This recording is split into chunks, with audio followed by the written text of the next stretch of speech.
Governor, thank you for joining us here on Fox 2.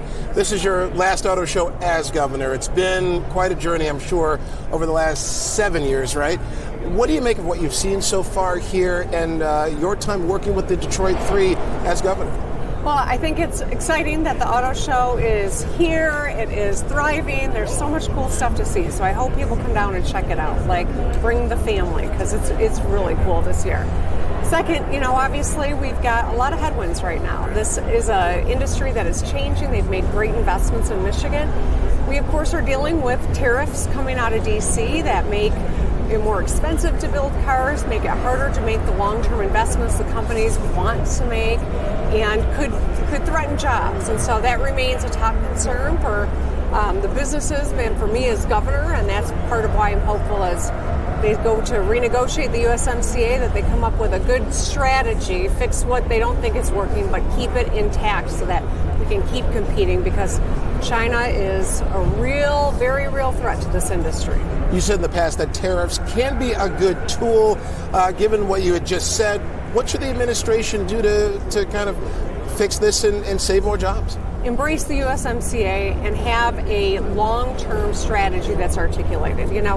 When we want businesses to make these long-term investments, they are putting in billions of dollars. That it's investment for 20, 30 years. And so a tariff landscape that changes every month or two creates all sorts of paralysis because you don't know what the rules are going to be. And that's why I think it's really important that they double down on USMCA, fix whatever pieces of it they don't think are working, so that the companies can continue to move forward and hire and do what needs to be done to keep us competitive. We're already seeing some job losses right now, about 1,100 jobs at GM factory, 0 permanent cuts there, according to GM.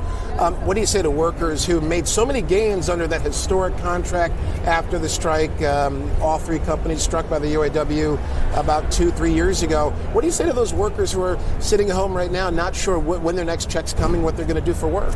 Well, I'm worried about that too, and I think that's part of my concern around tariffs, right? Is that you see when there is 9 months of contraction in manufacturing, which is what we have seen, it hits Michigan harder than any other state, especially in the auto industry. And so part of my call on the president to have a strategy around tariffs, I'm thinking about the workers. I'm thinking about consumers who want to buy a vehicle, but they're priced out of the market now because of all these tariffs that are just taxes on top of everything else. So my hope is that we can see some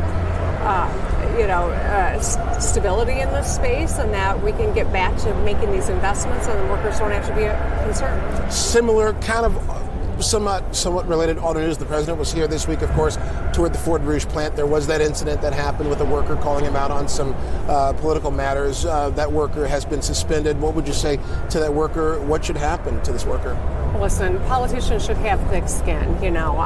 Every day there are people who don't agree with me and they share their thoughts with me. That's okay. That's important. We should be able to have those conversations.